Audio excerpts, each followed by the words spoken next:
शंकर को जल चढ़ाने के बाद थोड़ा सा बचा हुआ जल नंदी का एक पांव, जो नंदी शिव जी के सामने होता है, उसका एक पांव उठा हुआ होता है, उस पांव के पास में जल समर्पित करने के बाद नंदी के सीधे कान में अपने नेत्र बंद कर कर भगवान नंदीश्वर के कानों में सुयशा का नाम लेकर जो अपनी कामना धीरे से नंदी के कान में कहकर आ जाता है, 3 से 3.5 महीने में उसकी कामना पूर्ण। श्री शिवाय नमस्तु। महाराज, दुनिया के लोग नहीं समझते कि शंकर पर जल चढ़ाने का क्या लाभ है। शिव महापुराण कहती है, अगर एक दिन शिव महापुराण की कथा कहती है, मंगलवार को अगर शिव जी के मंदिर में, शंकर के मंदिर में जाकर 1 लोटा पानी चढ़ाया जाता है तो हमारे कार्य में उन्नति होती है। कोई व्यापार नहीं चलता हो, दिक्कत आ रही हो, तो हनुमान जी के दूसरे नंबर का भाई गतिमान का स्मरण करो। हनुमान जी के उल्टे पांव का सिंदूर लाकर गतिमान का नाम लेकर स्वस्तिक बना दिया जाए व्यापार वाली जगह पर, तो व्यापार अच्छा चलने लगता है। महाराज, कोई व्यक्ति पैसा खा गया, नहीं दे रहा, बहुत परेशान हो गए, मांग मांग कर दे गए, नहीं दे रहा, हाथ जोड़ लिए, पांव जोड़ लिए, सब कुछ कर लिया, नहीं दे रहा,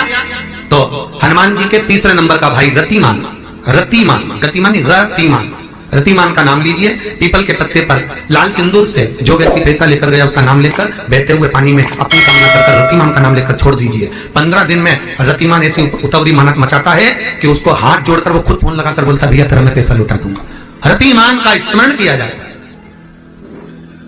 रतिमान, ध्यान दीजिएगा, पंचमुखी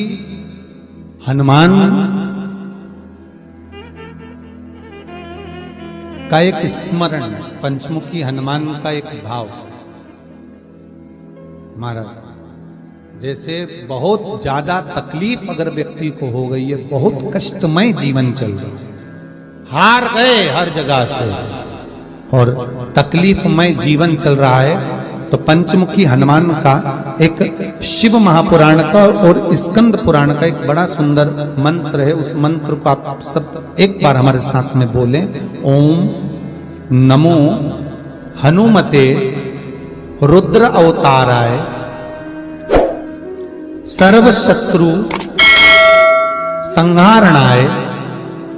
सर्व रोग हराय सर्व वशीकरणाय रामदूताय स्वाहा। बस इस मंत्र को हाथ में काली तिल लेकर, एक जौ लेकर और गूगल लेकर, थोड़ा सा उसमें गाय का घी डालकर, कंडे को या अग्नि को जलाकर इस मंत्र का 11 बार 21 बार जाप कर कर अपनी कामना कर कर छोड़ दीजिए। कैसा भी रोग हो, बीमारी हो, कष्ट हो, दुख हो, तकलीफ हो, 21 दिन के अंदर वो आनंद आना प्रारंभ कर देता है।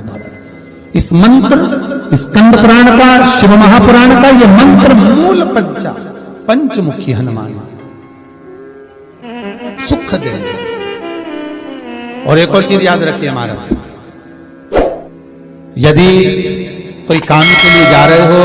कोई व्यापार के लिए जा रहे हो या नौकरी करने के लिए जा रहे हो और लगी नहीं रही, बहुत तकलीफ पा रहे हो, सर्विस ही नहीं लग रही, बहुत कष्टमय हो गया, तो निवेदन करूंगा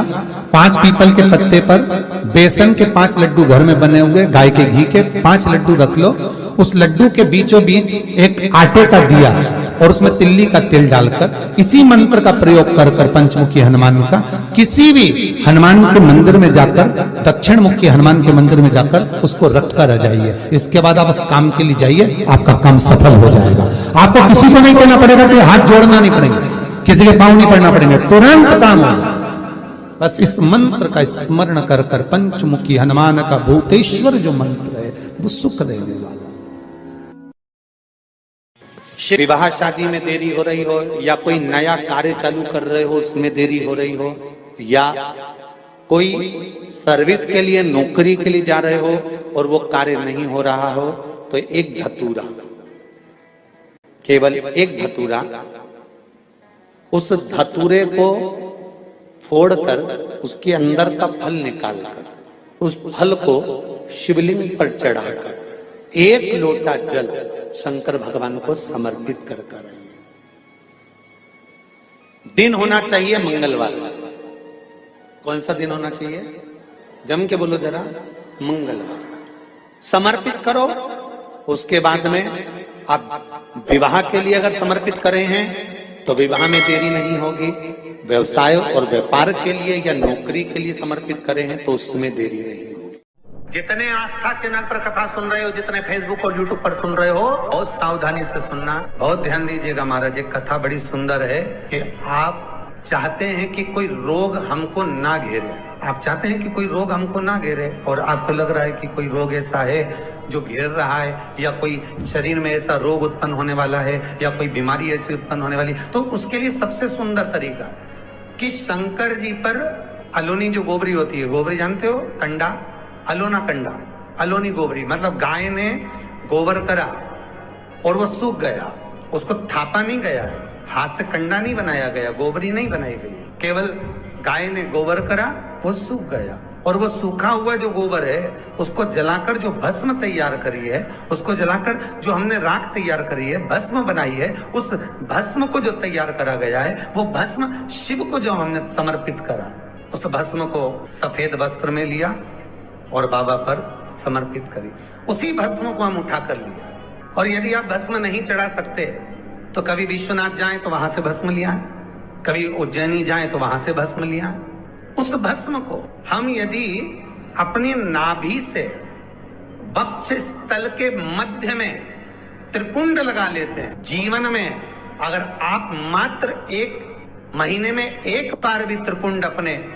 वक्ष स्थल के नजदीक में नाभि से ऊपर अगर लगा लेते हैं महाराज, तो ऐसा कोई बड़ा रोग आपकी जिंदगी में प्रवेश कर ही नहीं सकता। इस शरीर के अंदर, इस शरीर के अंदर भस्म में जो सुख है, भस्म का जो आनंद है, भस्म का जो रस तत्व है, उसको यदि एक छोटा सा प्रैक्टिकल आप करके देखेंगे तो बाबा कुबेर भंडारी वैसे ही भंडार भर देगा। थोड़ा सा प्रयास, अगर आपके सबके घर में गंगा जल है तो एक प्रयास करके देखिएगा। कोई कार्य के लिए आप जा रहे हैं और वो कार्य अटक रहा है, नहीं हो रहा, बहुत प्रयास कर लिया,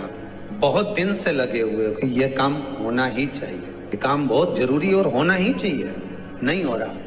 एक कटोरी में गंगा का जल निकाल लीजिए, और कटोरी में गंगा का जल निकाल कर तुम्हारे घर में एक सिक्का पड़ा हो, 1 रुपया, 2 रुपया, 5 रुपया, कोई सा भी एक सिक्का पड़ा हो, जो भी सिक्का पड़ा हो, कुंदकेश्वर महादेव का नाम लेकर, जहां परिंडा होता है, पानी का मटका होता है, पितरों का स्थान होता है, हंडा भरते हो, मटका भरते हो, उसके पास में उस कटोरी को रखकर 1 का सिक्का, 2 का सिक्का, 5 का सिक्का, 10 का सिक्का, जो तुम्हारे पास सिक्का पड़ा हो, जो भी तुम्हारे पास पड़ा हो, वो सिक्के को हथेली में लेकर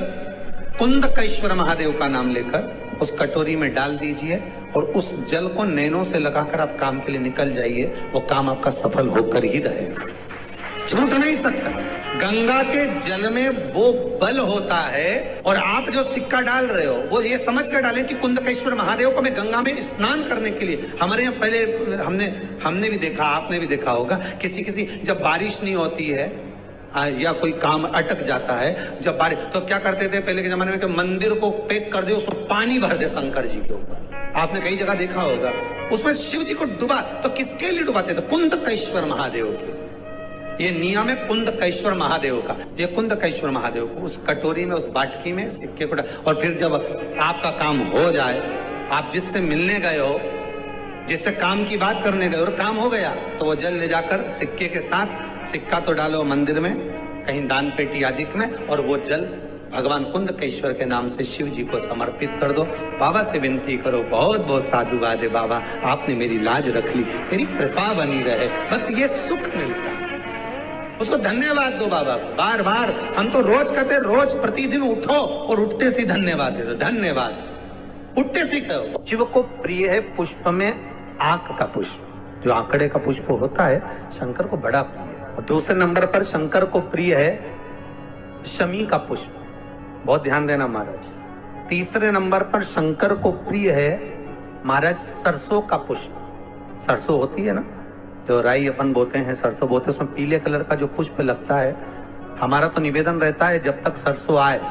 तो प्रयास करा करो कि सरसों के 108 पुष्प शंकर भगवान पर चढ़ाना प्रारंभ कर दो। महाराज ये पक्का है कि वर्ष भर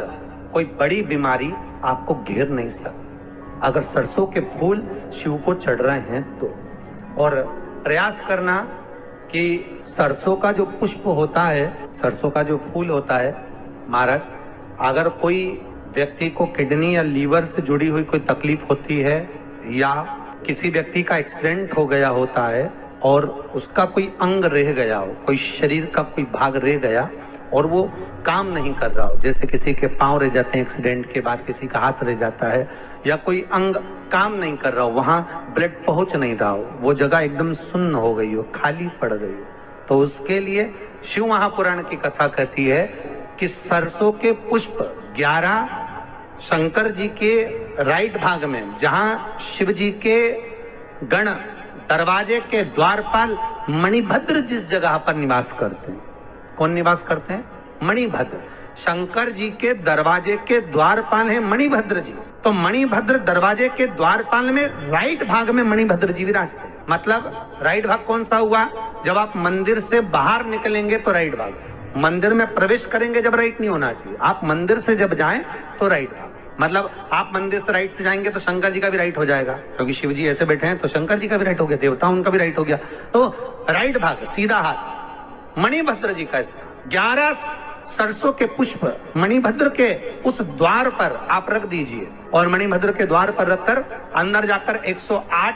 वापिस जब आप बाहर निकल रहे हैं, ये पुष्प आप रखने के बाद एक बार बाहर जाएंगे, फिर वापिस आएंगे मणिभद्र रखने के बाद, और अंदर जाकर 108 सरसों के पुष्प शंकर को समर्पित करेंगे महाराज। उस सरसों के पुष्प जो शिव जी को आप समर्पित कर रहे हैं उसको वापिस लेकर आएंगे, श्री शिवाय नमस्तुभ्यम बोलकर उस सरसों के पुष्प को महाराज सरसों के तेल की बोतल में उसको डाल लीजिए, शंकर भगवान को शाम के समय प्रदोष काल में उस तेल को वापस ले जाकर चढ़ा दीजिए शिव जी को, उसको वापस लेकर आ जाइए। उस तेल का प्रयोग आप